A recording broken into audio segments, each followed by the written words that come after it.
മറ്റൊരു റിപ്പോർട്ടിലേക്ക്. കോഴിക്കോട് വലിയങ്ങാടി കൂൾ ബാറിൽ നേരിയ തീപിടുത്തമുണ്ടായി. ഫയർഫോഴ്സ് എത്തി പിന്നീട് തീയണച്ചു. കടയിലെ ഗ്യാസ് സിലിണ്ടറുകൾ പുറത്തേക്ക് മാറ്റിയിരുന്നു.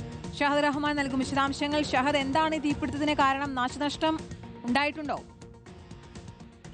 അല്പസമയം മുൻപാണ് കീർത്തന റീത്ത ചെറിയൊരു തീപിടുത്തമുണ്ടായത്. വലിയങ്ങാടിക്ക് സമീപം ബീച്ചിന്റെയും വലിയങ്ങാടിക്കും മധ്യത്തിലായിട്ടുള്ള ചെറിയ മമ്മൂസ് ഒക്കെ വിൽക്കുന്ന ഒരു കൂൾ ബാറാണ്. ആ കൂൾ ബാറിലാണ് ഇത്തരത്തിൽ തീപിടുത്തം ഉണ്ടായിട്ടുണ്ടായിരുന്നത്.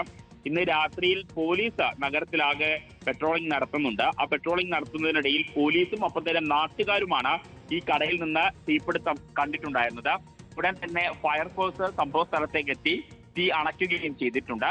ഈ തീപിടുത്തത്തിൽ ഈ പുക ഉയരുന്നത് കണ്ട ഉടൻ തന്നെ ഈ അവിടെ ഉണ്ടായിരുന്ന ആളുകളൊക്കെ തന്നെ അവിടെ ഉണ്ടായിരുന്ന ഈ സിലിണ്ടറുകൾ, ഗ്യാസ് സിലിണ്ടറുകൾ എടുത്ത് പുറത്തു വെച്ചു. അതുകൊണ്ട് വലിയ അപകടങ്ങളിലേക്ക് കാര്യങ്ങൾ പോയില്ല. മാത്രമല്ല, ഉടൻ തന്നെ ഫയർഫോഴ്സ് എത്തി ഈ തീ അണയ്ക്കാനുള്ള നടപടികൾ നടത്തുകയും ചെയ്തു. അതുകൊണ്ട് മറ്റിടങ്ങളിലേക്ക് തീ പടരുകയോ അല്ലെങ്കിൽ വലിയ രീതിയിൽ തീ ഉണ്ടാവുകയോ ചെയ്തില്ല. നേരിയ തീപിടുത്തമായിരുന്നു. അതപ്പോൾ തന്നെ പുകയോടുകൂടി കെടുത്തുവാനും സാധിച്ചു. ശരി, എന്തായാലും വലിയ നാശനഷ്ടമൊന്നുമില്ല. പുക ഉയരുന്നത് കണ്ടപ്പോൾ തന്നെ ഗ്യാസ് സിലിണ്ടറുകൾ അവിടെ നിന്ന് മാറ്റി. നേരിയ തീപിടുത്തമാണ് ഉണ്ടായത്. ഷഹദ് റഹ്മാനാണ് വിശദാംശങ്ങൾ നൽകിയത്.